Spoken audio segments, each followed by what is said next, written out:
Occupant une place exceptionnelle dans l'histoire de l'Afrique de l'Ouest, ils sont mentionnés dès le 9e siècle par l'historien et géographe arabe Al-Yaqibi, et même le célèbre Al-Bakri a visité leur empire, le Ghana, le fameux pays de l'or, et y a fait une description géographique parfaite. Appelés Saraxolé par les Wolofs ou Maraka par les Bambara, ils se désignent eux-mêmes par le terme de Soninké, et le territoire qu'ils occupent actuellement s'étend sur 800 km d'est en ouest, de la moyenne vallée du Sénégal jusqu'au delta intérieur du Niger. Bien que leur ethnie est plus ancienne que celle des Manding, ils sont culturellement classés dans le groupe Mandé de par leur langue, le Soninké, mais ils forment un groupe ethnique à part entière. Ils avaient une organisation sociale et politique très avancée et dans tous les domaines du génie humain, ils dépassaient de loin les peuples voisins. Dans cette vidéo, nous allons vous présenter ce vaillant peuple que sont les Soninké et l'impact historique qu'ils ont eu en Afrique de l'Ouest.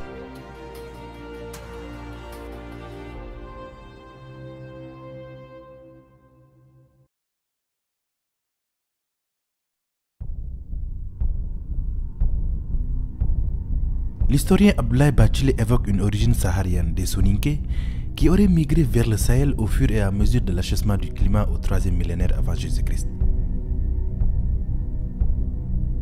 Selon Germaine Dieterlen et Diarra Sylla, c'est un homme mystérieux qui répond au nom de Dinga qui serait l'ancêtre mythique des Soninké.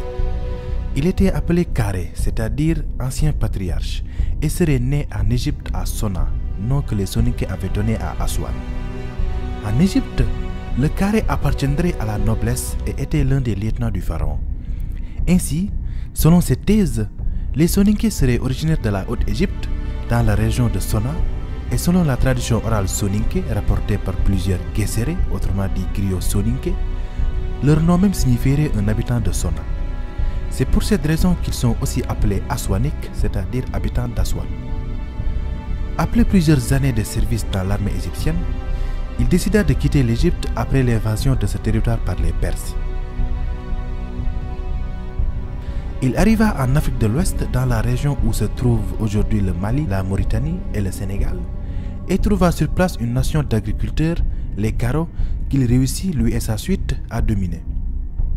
Les troupes de Dinka étaient d'excellents cavaliers, et ils étaient armés de lances, d'épées, de boucliers et d'armures de fer. C'est dans ce cadre que ces Soninké créèrent le royaume de Ouagadougou vers le 3e siècle avant Jésus-Christ. Igo Khassé Dinga est l'ancêtre des Soninké portant les patronymes de Ouagé, Diaby, Gassama, Doucouré, Sissé, Silla, Tandjan, Sohona, Touré, Djane, Berete, Saho, Sissoko, Bakayoko, Baradji et des patronymes qui en sont dérivés.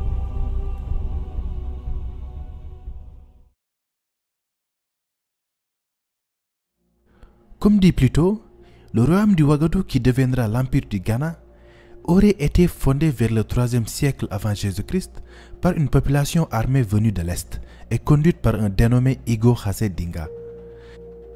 Les sources arabes sont à peu près d'accord avec la tradition orale Saraxolé. D'après le Tarikh et Soudan, histoire du Soudan en français, le Ghana aurait été fondé au 3e siècle avant Jésus-Christ par un peuple noir de cultivateurs. Une autre source, probablement occidentale, parle de la création du royaume par des Berbères venus du nord, fuyant l'invasion romaine.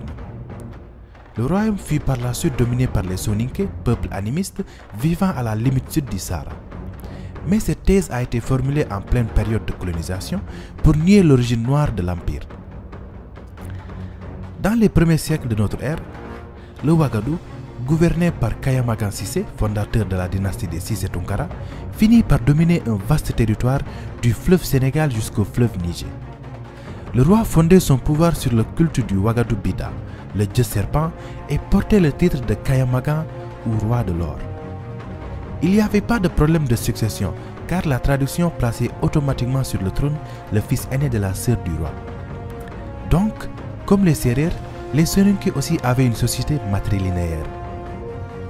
En 1734, les premiers arabo-berbères pénètrent au Ghana.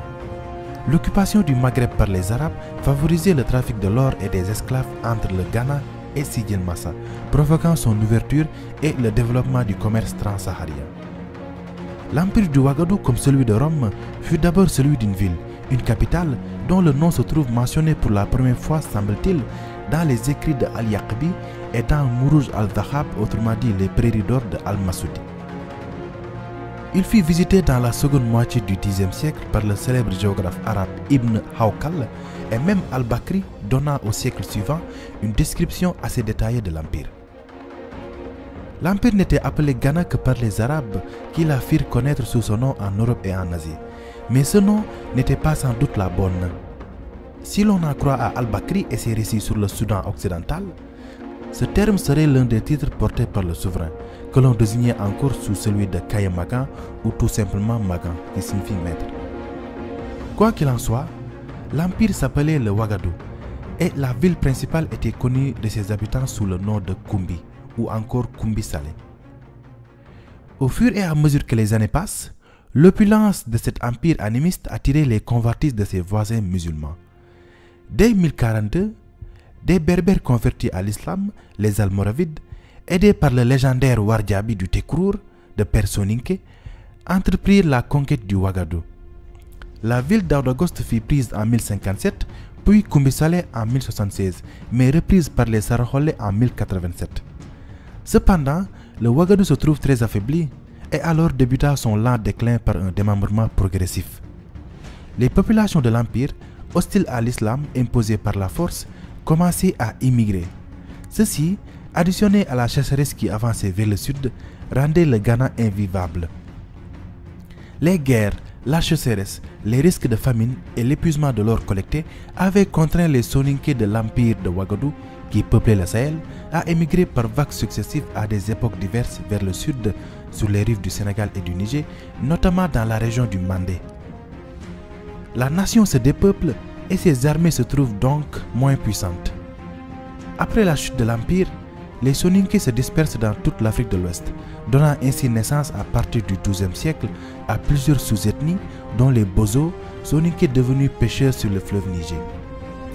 De ce fait, le royaume mandingue de Djara et celui du Soso de Soumankhourou Kanté acquièrent leur indépendance et le vaste empire du Ghana ne se limitait plus qu'à son noyau originel, le petit royaume du Ouagadougou. Plus tard, les Soninké qui avaient remonté le fleuve Sénégal créèrent le Ngalam, ancien royaume qui se trouvait au sud du Fouta Toro et à l'est du Djolof. Le roi portait le titre de Tunka, titre qui était attribué aux princes dans l'empire du Ghana. Ils ont également propagé l'islam, car les Saraholais font partie des premiers en Afrique subsaharienne à être islamisés. C'est à cause de toutes ces migrations que le voyage est une tradition chez les Soninké.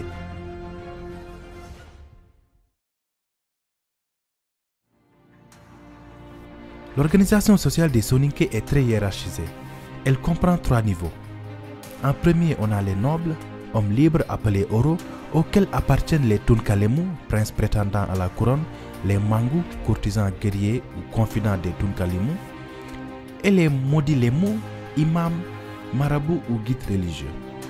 Ensuite, on avait les hommes de caste ou Nyahamala, auxquels appartiennent les forgerons, les travailleurs du bois, les griots ou les cordonniers.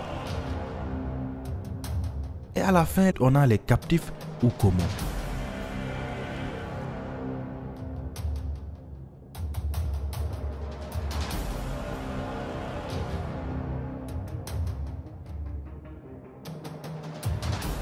Issu d'une famille soninké du Fouta Toro, Mohamed Silla Touré naquit en 1443 au Fouta Toro dans l'actuel Sénégal. Il fut un lieutenant de l'armée et administrateur pendant le règne de Soni Alibert, l'empereur du Songhai. Gouverneur d'Ombori, il portait le titre de Omborikoy et faisait partie des élites musulmanes opposées à Soni Alibert en raison de la fidélité de ce dernier au vitalisme, c'est-à-dire à l'animisme. En 1492, Soni Alibert mourut noyé dans un torrent en faisant une expédition en pays gourmand au sud de l'Empire. Après la mort de l'empereur, sa succession allait se disputer entre son fils et successeur désigné Soni Baro et le général Mohamed Touré. Ce dernier comptait de nombreux soutiens parmi la population musulmane pratiquante dans l'armée impériale et parmi les dignitaires de Tombouctou qu'il allait mobiliser pour vaincre l'héritier légitime au terme d'un conflit de 2 mois et fonder une nouvelle dynastie en 1493, celle des Askia. Les premières actions de Laskia furent la reconquête de ce qui restait de l'Empire du Mali et de l'Empire Peul du Massina.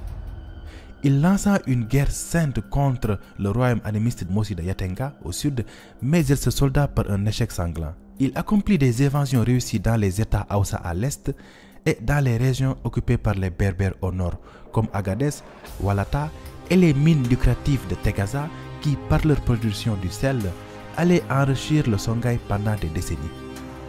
Le règne de Laskia Mohammed sera marqué par un encouragement à l'islamisation de la région, produisant notamment une floraison de la vie intellectuelle à Tombouctou, dont les lettrés l'avaient soutenu dans sa prise de pouvoir et qui allait devenir l'un des plus grands centres intellectuels de l'islam.